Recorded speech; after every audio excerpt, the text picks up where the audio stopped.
আসতে সামনে সুন্দর একটা রেস্টুরেন্ট বাঁধলো, যেটা দূর থেকেই মনে হলো ভিতরটা অনেক সুন্দর হবে, যাই একটু দেখে আসি। হ্যালো ভিউয়ার্স, আসসালামু আলাইকুম, কেমন আছেন সবাই? চলে আসছি গার্ডেন এস্কেপস এর ভিতরে। প্রথমে ঢুকতেই বাচ্চাদের জন্য সুন্দর একটা জায়গা করে রেখে দিয়েছে, যেখানে বাচ্চাদেরকে নিয়ে আসলে কোনো রকম অসুবিধা মনে হবে না। যেহেতু কয়দিন আগে ঝড় হয়ে গিয়েছিল, তাই কিডজোনটা খোলা ছিল না, সব গুটিয়ে রেখে দিয়েছে। আর এই পাশের জায়গাটা, এটাও চেয়ারগুলো খোলা ছিল না, অনেক বাতাস হচ্ছিল আমি যখন আসছি তখন।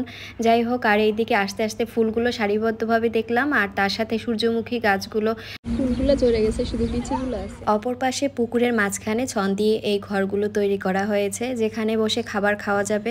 আর ঢোকার জন্য এন্ট্রি ফি নিয়েছিল 10 টাকা করে। ঢুকতেই হাতের বাম সাইড থেকে এই টিকিটটা কাটতে হবে।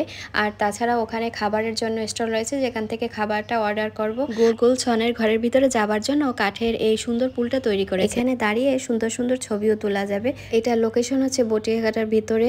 বটিয়াঘাটার নদীর পার বললে এখানে নিয়ে আসবে। গল্লামারি থেকে অটোতে করে জনপ্রতি 30 টাকা করে নিবে এখানে আসতে। এখান থেকে খাবারটা অর্ডার করতে আসলাম আমি। এখান থেকে ফ্রেঞ্চ ফ্রাই আর একটা স্প্রাইট নিয়েছিলাম। প্রাইস ছিল অনলি 86 টাকা, যেটা ফার্স্ট পেমেন্ট করতে হলো। অর্ডারটা করার পরে একটু সামনেই চলে আসলাম, আর এইখানে ফাঁকা একটা জায়গা, অনেক সুন্দর। আর এইখানে ফুল গাছের সাথে অনেকগুলো কারিপাতা গাছ রয়েছে, যেগুলো আমি প্রথমে একদমই চিনতে পারিনি। আমি ভাবছি কোনো ঘাস হবে। যখনই দেখলাম এখান থেকে তুলে তুলে নিয়ে যাচ্ছে, তখন জিজ্ঞেস করাতেই তারা বলল। আর এইদিকে পেয়ারা গাছটাকে আমি একটু চেক করছিলাম যে কোনো পেয়ারা টেরা আছে কিনা, একদমই ফাঁকা ছিল পেয়ারা গাছ। এইদিকে মাইক ফুলগুলোকে আমি একটু ছুঁয়ে ছুঁয়ে দেখছিলাম, থোকা থোকা হয়ে রয়েছে। আর এই পাশটা একটা ছনের আলাদা ঘর রয়েছে, যেখানে কাপড় এসে আলাদাভাবে বসতে পারবেন। আর এইদিকে সারিবদ্ধ করে ফুল দিয়ে সাজানো, তার সাথে সুন্দর একটা দোলনা। এখানের স্পেশাল এই দোলনাটাই আমার মনে হলো যা। তবে আজকে ওয়েদারের সাথে দোলনাটা অনেক মিলে গেছে। পাখির ডাকগুলো শুনতে কিন্তু সেই লাগছিল।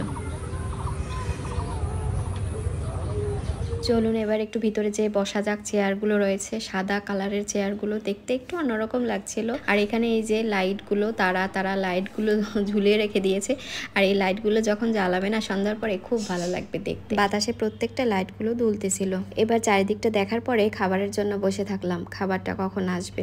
আমার কাছে কিন্তু জায়গাটা অনেক ভালো লাগছে, নিরিবিলি ছিমছাম একটা পরিবেশ। এদিকে বসতে বসতে লাইটগুলো জ্বালিয়ে দিয়েছিল, আর লাইটগুলো জ্বালানোর পরে ঝকমক ঝকমক করছিল।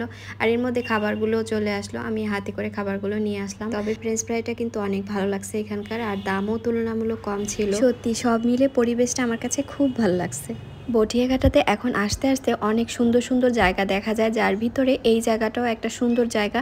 আর এখানে আসলে সত্যি আপনার মন খুবই ভালো হয়ে যাবে, কারণ একসাথে সবগুলো পেয়ে যাচ্ছে। খাবার থেকে শুরু করে ঘোরাফেরার জন্য খুব সুন্দর একটা জায়গা। যাই হোক, কেমন লেগেছে আজকের ভিডিওটা? ভালো লাগলে লাইক কমেন্ট শেয়ার করে দিবেন। নেক্সটে আবার সুন্দর ভিডিও নিয়ে কথা হবে আপনাদের সাথে। ততক্ষণ পর্যন্ত খুব ভালো থাকেন, সুস্থ থাকেন। আল্লাহ হাফেজ।